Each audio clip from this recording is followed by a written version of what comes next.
fortunate to be working with Wiseco this year.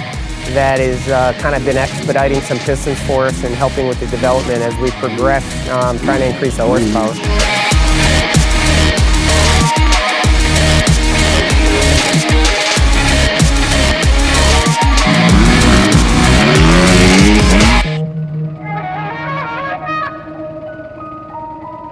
The bike's been really good, actually. I switched from KYB to Showa suspension, and that has been a very positive change for me. It's just personal preferences. We're still trying to tweak the bike here and there just to make it 100% perfect, but all in all, motor packages and everything I've been really, really happy with.